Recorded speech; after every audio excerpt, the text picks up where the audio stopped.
Este programa está baseado na palavra dos profetas e na doutrina dos apóstolos, e Jesus Cristo sendo a principal pedra angular e de esquina.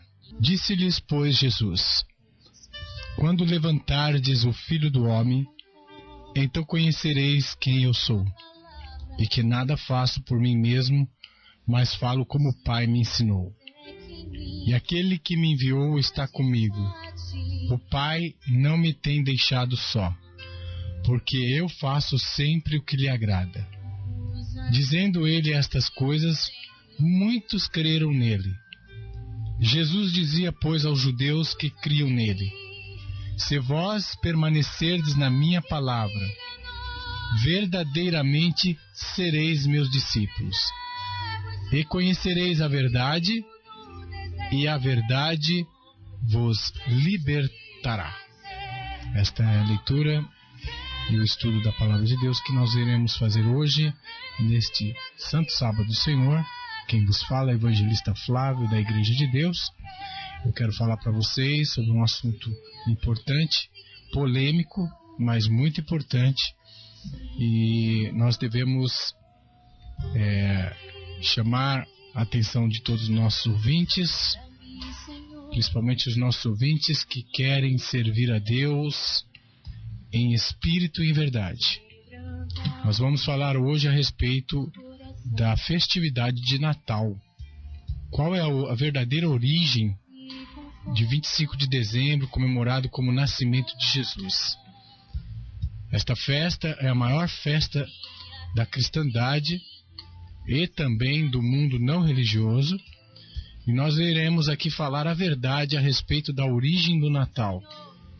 Qual o comprometimento com esta festa de origem pagã, e se realmente convém àquele que se diz seguidor de Jesus Cristo, praticante da verdade, comungar de alguma forma com o espírito de Natal, se isso realmente estaria agradando ao Senhor, estaria agradando a Deus e está de acordo com a palavra de Deus. Nós sabemos da responsabilidade que é pregar a verdade, a palavra de Deus. A verdade, ela nem sempre, ou quase sempre, ela não é muito bem-vinda ou aceita.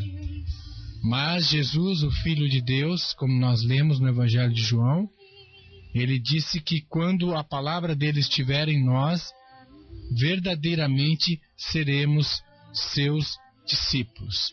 E conhecereis a verdade, e a verdade vos libertará.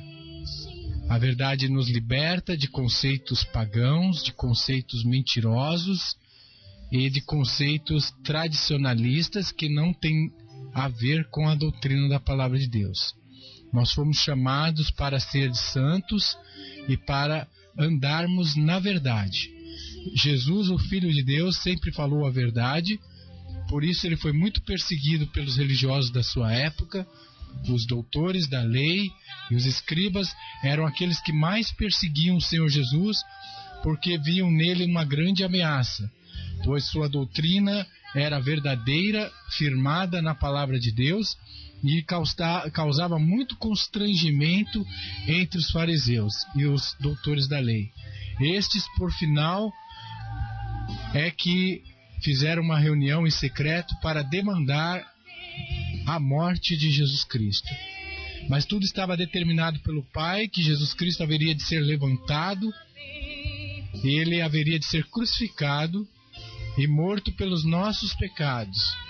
Deus mostrando assim o seu grande amor para conosco, entregando seu Filho Jesus Cristo, seu único Filho, como oferta pelo nosso pecado. Mas o Filho de Deus, o Filho bíblico, o Cristo bíblico, ele sempre falou e andou na verdade. Na sua boca não houve engano, como diz o livro de Isaías, capítulo 53. Na sua boca não houve engano. Pedro também, falando de Jesus Cristo, disse: na sua boca nunca se achou engano, mentira. Nós devemos seguir o Senhor Jesus Cristo de acordo com a palavra de Deus.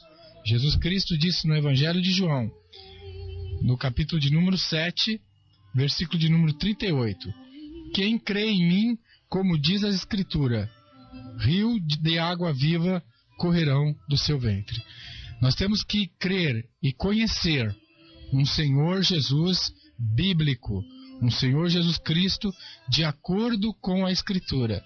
Aí sim, rio de águas vivas correrão do nosso ventre. Isso é o Espírito de Deus. O Espírito de Deus que é dado àqueles que obedecem a Deus. Atos capítulo 5, versículo de número 32, diz que o Espírito Santo é dado às pessoas que obedecem a Deus. Isso se encontra agora, como disse, em Atos 5, verso 32. E nós somos testemunhas acerca destas palavras. Nós e também o Espírito Santo que Deus deu àqueles que lhe obedecem. Então, aqueles que obedecem a Deus, aceitam a verdade, creem na verdade, estas pessoas é que recebem o Espírito Santo. Deus não dá o seu Espírito a pessoas que amam a mentira. Nós vamos falar deste assunto polêmico, mas muito importante. Nós já estamos próximo das festividades aí que vem agora no final do ano, a festividade de Natal, 25 de dezembro, onde é proclamado que nesta data teria nascido o Senhor Jesus Cristo. Nós iremos ver pela Bíblia que o Senhor Jesus Cristo não nasceu em 25 de dezembro, que a origem desta data não é cristã, ela é de origem pagã e que nada tem a ver com o Cristo bíblico.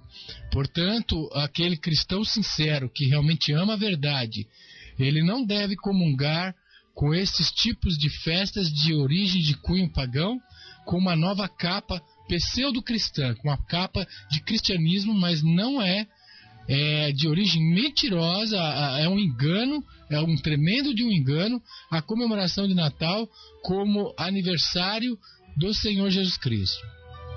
Historicamente, existiu em Babilônia um homem chamado Nimrod.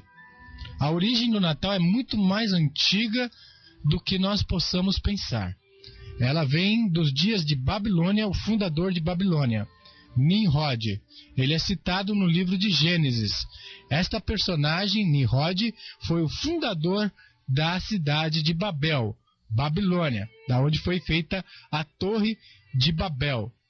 Nimrod, ele era um homem caçador, ele era neto de Cão, filho de Noé. Ele foi o verdadeiro fundador do sistema babilônico, que até hoje permeia e domina o mundo. Um sistema de competição, de organização, de impérios e governos pelo homem, baseado em sistema econômico de competição e de lucro. Nimrod construiu a Torre de Babel, a Babilônia primitiva, a antiga Nínive e muitas outras cidades também. Ele organizou o primeiro reino deste mundo. O nome Nimrod do hebraico deriva da palavra marad, que significa ele se rebelou, rebelde.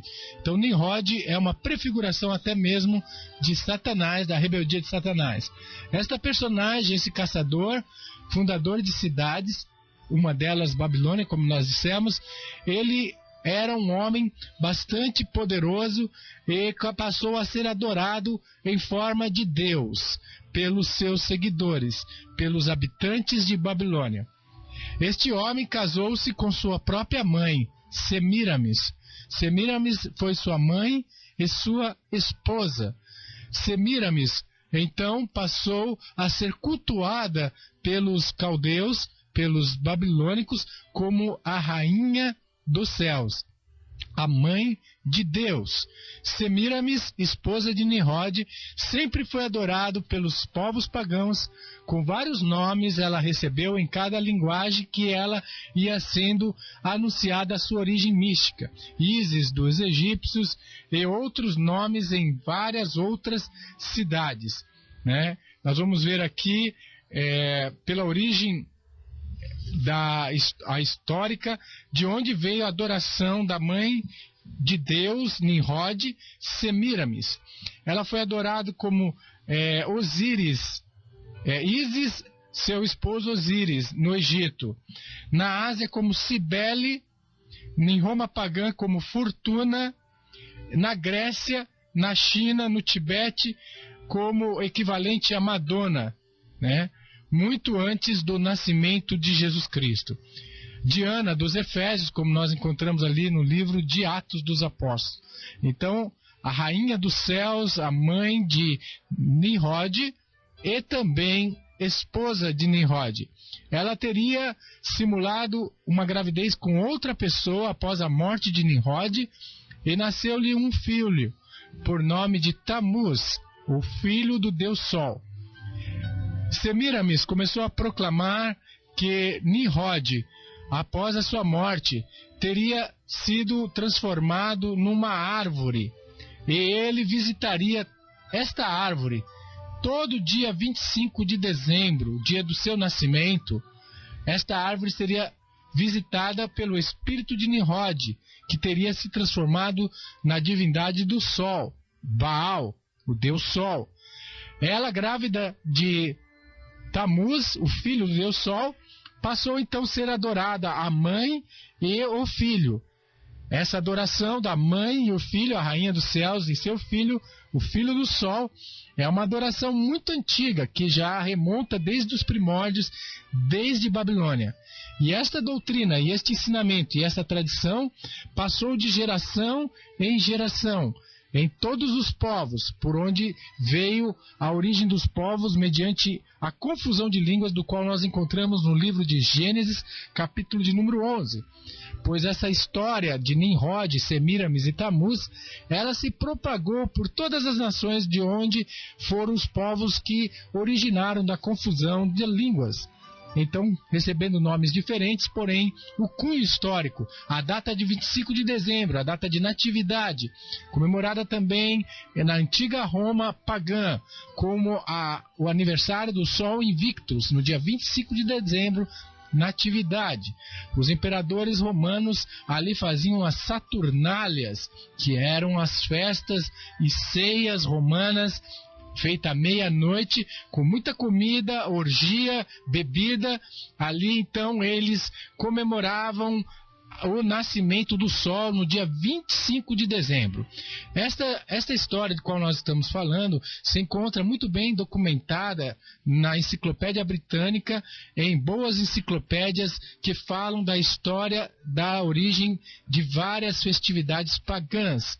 Zondervan Pictorial Encyclopedia of the Bible, ela também fala a respeito da origem do Natal. Enciclopédia Católica também fala a respeito da onde que veio a origem da natividade. A Nova História da Igreja, volume 1, da editora Vozes, fala que no ano de 345 o imperador Aureliano teria dado o dia de natividade, que era comemorado ao sol, uma nova significação, agora como aniversário do sol da justiça, Jesus Cristo. Então foi a partir do quarto século que a festa pagã idólatra do Natal foi adotada pelo Império Romano como agora uma festa cristã, como sendo o nascimento do Senhor Jesus Cristo. Mas isso não é verdade, isso é uma mentira. Nós podemos agora provar biblicamente que Jesus Cristo não nasceu em dezembro. Dezembro corresponde ao mês de Quisleu do calendário hebraico civil, e este mês de Quisleu, que é dezembro, em Israel, é um mês de muito frio. E neste mês também se comemora a festa das luzes, Hanukkah, que foi a festa de rededicação do templo que foi profanado por quarto Antíoco Epífanes, quando cumpriu-se Daniel 8:14, até 2.300 tardes e manhãs e o santuário será purificado. A rededicação do santuário pela família dos Macabeus, deu-se então a festividade da Hanukkah, que inclusive veio a ser comemorada pelo Senhor Jesus Cristo. A Hanukkah, que é a festa judaica da rededicação do templo, ali se aparece o menorá com 9 braços, né? São as lamparinas de 9 braços, representando o milagre que aconteceu quando faltou o óleo para acender as lamparinas, o candelabro de 7 braços, e miraculosamente ela conseguiu fazer com que as lâmpadas ficassem acesas por mais de 10 dias, até que viesse o óleo consagrado de outra parte longínqua, e ali então o templo pudesse ser rededicado. E esta festa da Hanukkah, do judaísmo, sempre cai no mês de dezembro, é o mês de inverno. Nós sabemos pela Bíblia algumas circunstâncias a respeito do nascimento do Senhor Jesus Cristo. No livro de Lucas, capítulo de número 2, nós encontramos no verso 1 e 2 um acontecimento histórico que foi logo nos dias para o nascimento de Jesus Cristo. Aqui diz: e aconteceu naqueles dias que saiu um decreto da parte de César Augusto para que todo mundo se alistasse. Este primeiro alistamento foi feito sendo Cirênio presidente da Síria, e todos iam alistar-se cada um à sua própria cidade. Verso 4. E subiu também José da Galiléia, da cidade de Nazaré, a Judéia, a cidade de Davi, chamada Belém, porque era da casa e família de Davi, a fim de se alistar-se com Maria, sua mulher, que estava grávida. Então Maria, já grávida de Jesus Cristo, ela vai junto com José, mediante esse decreto de Augusto César Augusto, para fazer o recenseamento, o alistamento. O verso 6 comprova de que foi por volta deste decreto que teria nascido Jesus. E aconteceu que, estando eles ali, se cumpriram os dias em que ela havia de dar à luz. E deu à luz ao seu filho primogênito, envolveu em panos e deitou numa manjedoura, porque não havia lugar para eles na estalagem. Então, nos dias do recenseamento, estando eles ali na cidade de Belém, para fazer esse recenseamento, então Maria, ela então, grávida de Jesus, ela teve o Senhor Jesus Cristo. Nós sabemos historicamente de que os imperadores, eles não iriam fazer um decreto de alistamento para que as pessoas movessem para suas cidades a fim de fazer o alistamento num dia ou numa época de inverno, porque isso seria fazer de forma insana todo o povo perecer. Como é que poderia o povo viajar para fazer contagem em plena época do inverno? No inverno neva em algumas regiões ali do Oriente Médio, seria uma viagem até mesmo suicida. Então, certamente não foi no inverno que ocorreu este alistamento. Nós temos também informações no verso de número 8 do capítulo 2 de Lucas, que havia naquela mesma comarca de Belém pastores que estavam no campo, guardavam durante as vigílias de noite o seu rebanho. E eis que o anjo do Senhor veio sobre eles, e a glória do Senhor os cercou de resplendor, e tiveram grande temor. E o anjo lhes disse: não temais, porque eis aqui vos trago novas de grande alegria, que será para todo o povo, pois na cidade de Davi vos nasceu hoje o Salvador, que é Cristo o Senhor. Isto vos será sinal: achareis o menino envolto em panos e deitado numa manjedoura. Então, os pastores estavam no campo pastoreando os seus animais. Nós sabemos que no campo os pastores não ficam pastoreando suas ovelhas em invernada, em inverno. No inverno, as ovelhas, os animais vão para as casas de invernagem, para os lugares e abrigos de invernagem. Então, nós podemos notar, por esse acontecimento, uma prova bíblica, climática, da época que Jesus Cristo nasceu. Não foi no inverno. Nós temos provas bíblicas. No livro de Jeremias fala do rei Jorão, que estava na sua casa de invernada no mês de Quisleu, que o mês de Quisleu é um mês muito frio. Então não foi no inverno que Jesus Cristo nasceu. Nós temos já uma prova bíblica. Alguém pode estar perguntando: mas então, em que mês que Jesus Cristo nasceu? Existe como nós sabermos pela palavra de Deus, que é o nosso espírito de profecia. A Bíblia é o espírito de profecia, é onde está realmente a revelação do Espírito de Deus. Como podemos então determinar aproximadamente o mês do nascimento de Jesus Cristo. Nós sabemos pela Bíblia que Jesus Cristo é 6 meses mais novo do que João Batista. Essa referência nós encontramos no livro de Mateus, que nos prova que João Batista, primo de Jesus Cristo, sua mãe Isabel e Maria eram irmãs. Então, João Batista é primo de Jesus, e que foi no 6º mês após a gravidez de Isabel que Maria se acha grávida de Jesus. Então, isso vai nos levar à conclusão de que João Batista é 6 meses mais velho que Jesus Cristo. Poderíamos nós acharmos na Bíblia alguma referência que nos dá a época de quando teria nascido João Batista? Bom, vamos ver primeiramente a prova bíblica de que João Batista, primo de Jesus Cristo, é 6 meses mais velho, né, de que Jesus Cristo. Isso está no livro de Lucas, capítulo de número 1, verso 26. E no 6º mês foi o anjo Gabriel enviado por Deus a uma cidade da Galiléia chamada Nazaré, a uma virgem desposada com um varão cujo nome era José, da casa de Davi, e o nome da virgem era Maria. Entrando o anjo aonde ela estava, disse: Salve, agraciada, o Senhor é contigo, bendita tu entre as mulheres. E vendo-a ela, turbou-se muito com aquelas palavras, considerando que saudação seria esta. Disse então o anjo: Maria, não temas, porque achaste graça diante de Deus, e eis que em teu ventre conceberás e darás à luz a um filho, e por-lhe-ás o nome de Jesus.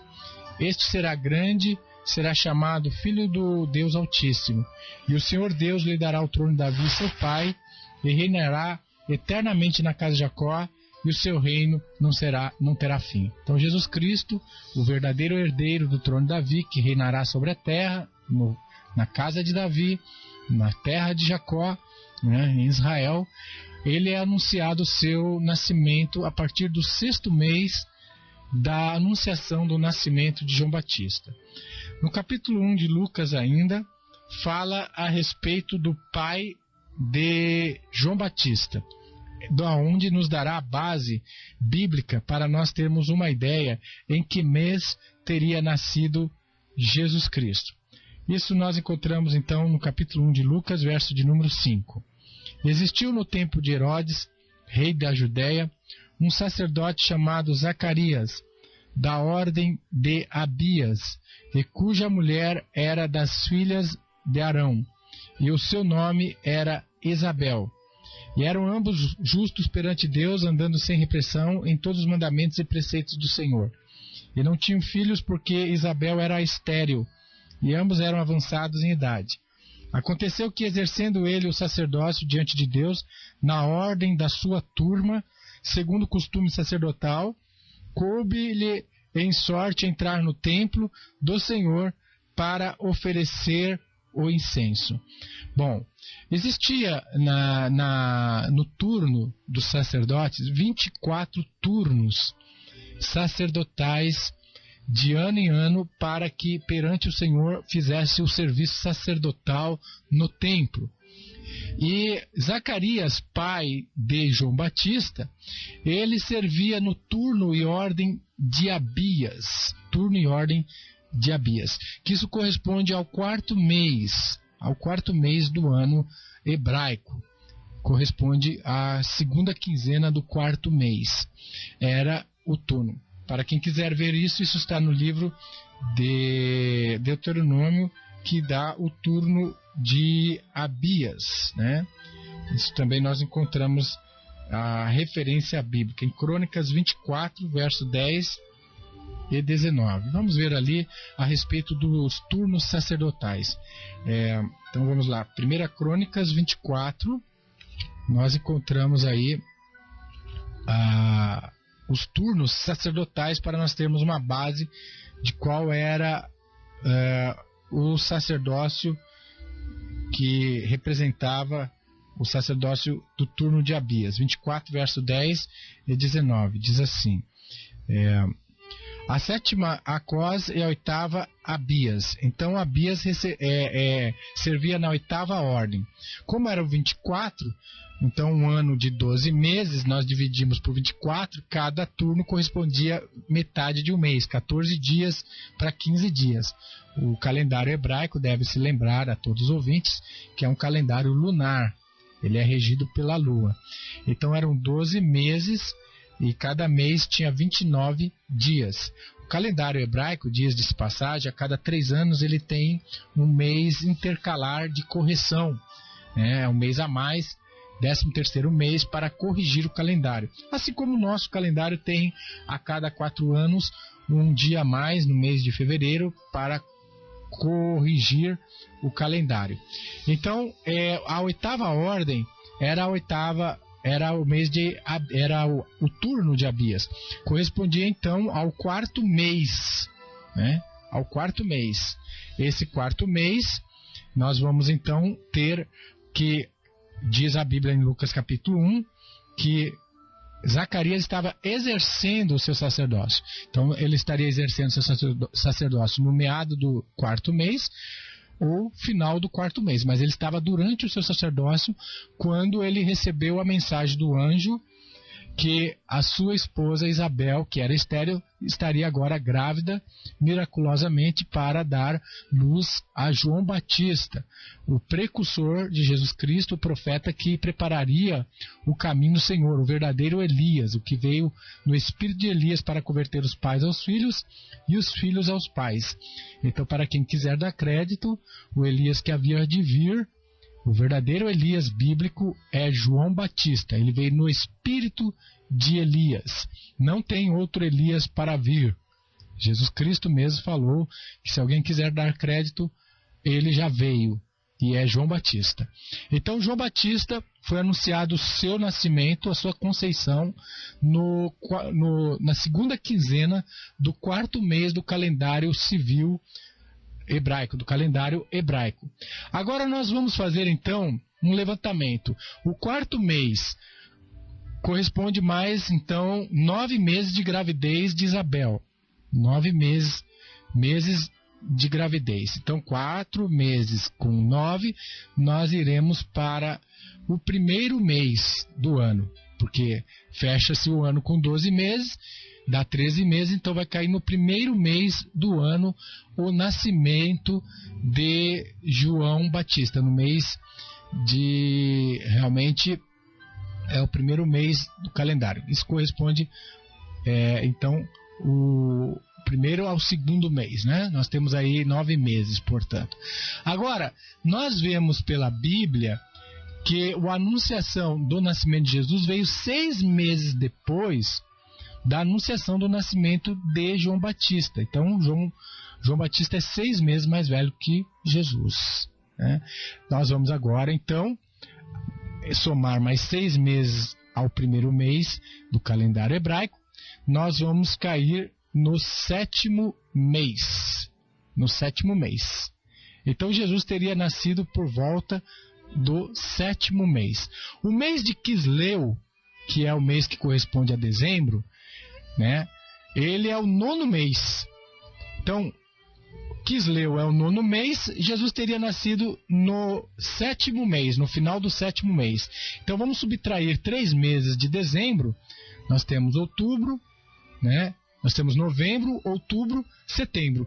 Jesus teria nascido ou no final de setembro ou início de outubro. Biblicamente provado, então, a época do nascimento de Jesus. Jesus teria nascido na época anterior ao inverno, outono. Jesus nasceu no outono. E foi no início de outono, provavelmente, que veio o decreto de Augusto César para o alistamento dos povos que ali habitavam para serem contados pelo Império Romano. Então, biblicamente, a verdade sobre o nascimento de Jesus. Jesus teria nascido no mês de setembro ou início de outubro. A data exata nós não temos, mesmo porque o Senhor Jesus Cristo nunca em lugar algum ordenou que se comemorasse o seu aniversário. Nós encontramos apenas a ordenança da Santa Ceia em memória ao derramamento do sangue da nova aliança.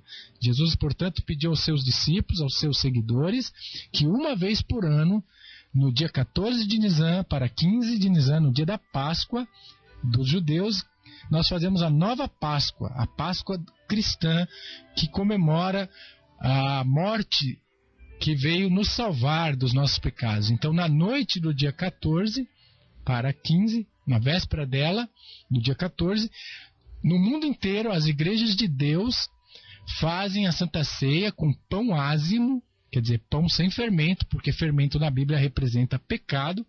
Fazer a ceia com pão fermentado é a mesma coisa de querer dizer que o corpo de Jesus Cristo é pecaminoso.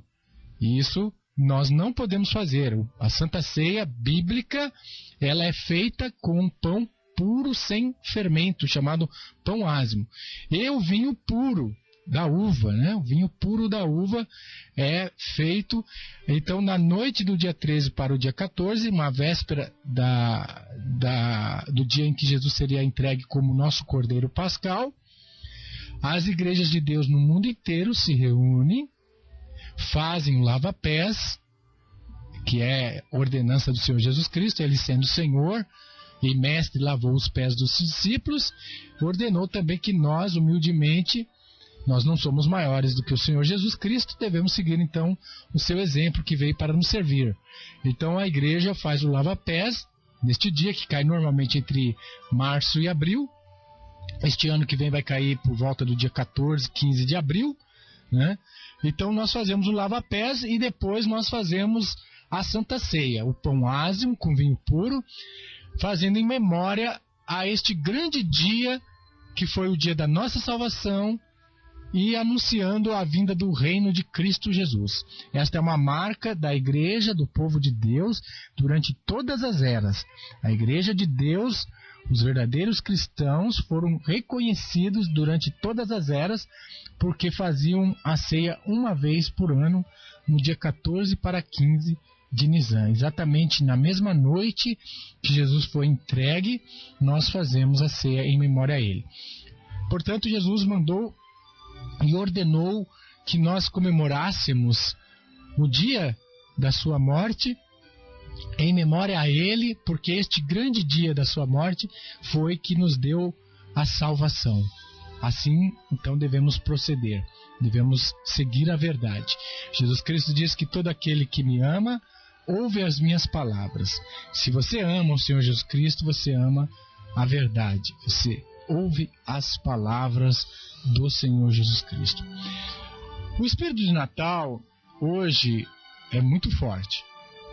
Ele está permeado nas famílias, nas tradições, e realmente é muito difícil uma pessoa se desprender dessa tradição de origem pagã babilônica. Mas o Senhor Jesus Cristo disse que quem ama mais a sua família, mais os seus parentes do que a ele, não é digno de segui-lo. Então, quem ama mais tradições, mais costumes da família do que a palavra de Deus, não está apto para ser servo de Deus.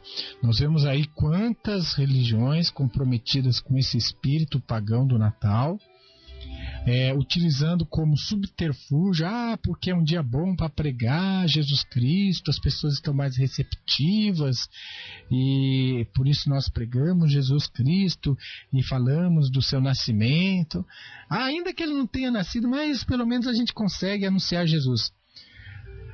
Realmente nós, como cristãos genuínos, aquele que quer ser um cristão genuíno, ele não pode misturar a mentira com a verdade. A mentira, as trevas não têm parte com a luz. Jesus Cristo disse que Satanás é o pai da mentira, o diabo, ele foi sempre mentiroso desde o princípio, e nele não há nenhuma verdade.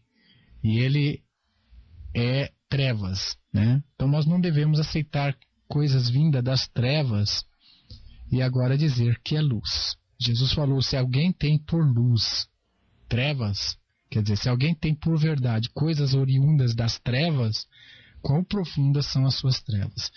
Não devemos comungar com esse espírito. A árvore de Natal, a origem é pagã, aquelas bolas que se colocam na árvore de Natal e enfeites na árvore de Natal, já desde muita antiguidade já era um costume do nascimento do sol, né, da festividade da fertilidade. Nós encontramos a menção da árvore de Natal como um costume reprovável por Deus. Yahvé, o Deus Pai, ele reprova o costume de árvores de Natal. Isso está no livro de Jeremias, capítulo 10. Nem só de pão o homem viverá, mas de toda palavra que sai da boca de Deus. Jeremias, capítulo 10, verso 1 em diante diz: ouvi a palavra que Yahvé vos fala a vós, ó casa de Israel.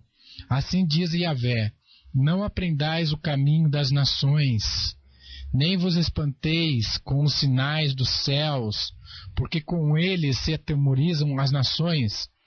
Porque os costumes dos povos são vaidade, pois cortam do bosque um madeiro, obra da mão do artífice, com machado, com prata, com ouro a enfeitam, com pregos e com martelo afirmam para que não se mova. São como a palmeira, obra torneada, mas não podem falar. Necessito de quem os leve, porquanto não pode andar. Não tenhais receio deles, pois não sabem fazer mal, nem tampouco têm poder de fazer bem. Então, Deus aqui, já falando em Jeremias, ano 600 a.C., a respeito do costume dos povos de cortar do bosque um madeiro, uma árvore, uma palmeira, enfeitar com ouro, com prata, firmando. O costume das bolas, né, que são colocadas na árvore de Natal, já vem desde a antiguidade, era um costume pagão em honra ao Deus Sol. E Deus aqui reprova, diz a nação de Israel, que é o povo de Deus ali, para que eles não aprendessem esse costume das nações e nem seguissem estes costumes. Assim também hoje o verdadeiro cristão, que está afirmado na verdade da palavra de Deus, não compartilha com estes costumes de origem pagã. Papai Noel, que é uma representação da divindade alemã Odin, o deus da luxúria, que era gordo, com Santa Claus, que dava presente para as crianças, virou então Papai Noel. O uso da árvore de Natal, a coroa de avezinho, que é a representação da circunferência do Sol, né, que é colocado nas portas da casa. A árvore de Natal é decorada com aquelas bolotas, né, representando o Sol. Exatamente o aniversário de Nimrod, a troca de presentes. A crença pagã e antiga que Nimrod se manifestava na árvore trazendo presentes. Isso já muito antes de Jesus Cristo ter nascido, já era feito este costume em honra a Nimrod, que é pai da Babilônia. Então, verdadeiramente, aqui estamos falando a origem verdadeira desta festa do Natal. É vinho de Babilônia, é realmente cálice de prostituição do vinho de Babilônia. Todo sincero cristão, todo aquele que ama a verdade, não terá parte com isso. Mas nós vemos como se cumpre a palavra de Deus no livro de Apocalipse, que diz que as nações, todos da terra, bebem e beberam desse cálice da prostituição do vinho de Babilônia, dos mistérios de Babilônia, a grande mãe de Babilônia, Semiramis, que era adorada em forma de deusa, né? A mãe de Deus, e seu filho Tamuz, o filho do sol, e Nimrod, o deus sol. E agora a moderna Babilônia, que é descrita no livro de Apocalipse, capítulo 17, que fala: eu veio um dos 7 anjos que tinha 7 taças e falou-me comigo dizendo-me: vem, mostrar-te-ei a condenação da grande prostituta, que está assentada sobre muitas águas, com o qual se prostituíram os reis da terra, e os que habitam na terra se embebedaram com vinho da sua prostituição. E levou-me em espírito a um deserto. A mulher estava assentada sobre uma besta vestida de escarlata, e tinha nomes de blasfêmia, e tinham 7 cabeças e 10 chifres. A mulher estava vestida de púrpura e de escarlata, adornada com ouro, pedras preciosas e pérolas. E tinha na sua mão um cálice de ouro cheio das abominações e da imundícia da sua prostituição. Na sua testa estava escrito o nome Mistério, a Grande Babilônia, a mãe das prostituições e abominações da terra. Então, os mistérios de Babilônia estão aí permeando as filhas de Babilônia, porque ela é mãe, então ela tem filhas, e a ordem de Deus no Apocalipse capítulo 18, através do seu anjo que iluminou a terra. Apocalipse 18, verso 1 em diante diz: E depois destas coisas vi descer do céu outro anjo que tinha grande poder, e a terra foi iluminada com a sua glória. Anjo, no livro de Apocalipse, significa mensagem. Iluminar toda a terra, uma mensagem que espalharia por toda a terra nos últimos dias. Nós sabemos hoje que temos fortes meios de comunicação que se espalham rapidamente, como a internet, a comunicação satelital, a televisão. Então, estas verdades sobre Babilônia será proclamada para todas as nações. E aí no verso 2 diz: E clamou fortemente com grande voz, dizendo: Caiu grande Babilônia, e se tornou morada de demônios, e coito de todo espírito imundo, e coito de toda ave imunda e aborrecível. Olha lá, então Babilônia vai cair. A verdade que nós estamos proclamando da palavra de Deus, ela faz com que desmascare a mentira das religiões falsas. Então vai cair a máscara. Todas as máscaras falsas vão caindo com a proclamação da verdade. Hoje já temos muito mais pessoas que sabem a respeito da verdade do Natal do que alguns tempos atrás, antes de existir a internet, de existir os meios de comunicações facilitados como nós encontramos hoje. Então esta verdade cada vez mais vai se espalhar. E não adianta, aqueles que querem manter a sua religião cheia de pessoas, muitas vezes para agradar as pessoas, comungam com mentiras, com festas pagãs, tentam defender o Natal, né, para poder agradar as pessoas, porque as pessoas não querem abandonar isso. Quem vai querer abandonar a festividade de Natal, o encontro ali dos familiares, troca de presente, Papai Noel, Espírito de Natal? Quem vai querer abandonar? Quase ninguém. Esta é a verdade. Só vai abandonar, sabe quem? Quem realmente ama a verdade.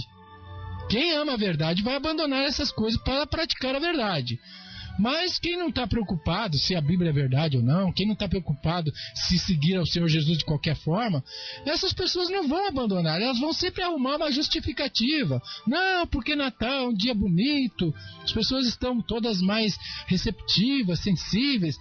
Vai sempre se achar uma desculpa para justificar a prática e a comunhão com o espírito desta festa pagã. Vai sempre se achar. Mas quem ama a verdade, quem ama a palavra de Deus e quem ama a Deus vai praticar a verdade.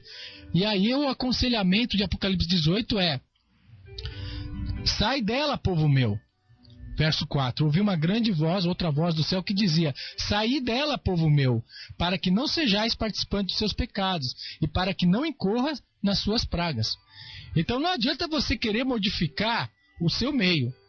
Não adianta você arrumar uma briga com todo mundo, querer ali fazer com que parem de praticar a festa de Natal, parem de praticar festas pagãs. Não vai conseguir. Você não vai conseguir modificar. A ordem é: sai. Você tem que sair dali, deixar aquele meio, fazer igual Abraão, saiu do meio da sua parentela. Fazer igual Gideão, saiu do meio da parentela dele, né? E começar a praticar a verdade, junto com o povo de Deus. Esta é a forma que a Bíblia ensina. Agora, quem fica na mentira, quem ama as trevas, quem ama as coisas erradas, Não há o que você fazer. Porque a condenação, Jesus disse, a condenação do mundo é esta, porque os homens amaram mais as trevas do que a luz. Então, até mesmo hoje existem escolas, faculdades para treinar homens para defender os interesses religiosos de vários segmentos, mas não a palavra de Deus. Então, são homens letrados, homens até cultos, que usam de todos os artifícios para defender coisas mentirosas, como Natal, como Domingo, Trindade e outras doutrinas antibíblicas.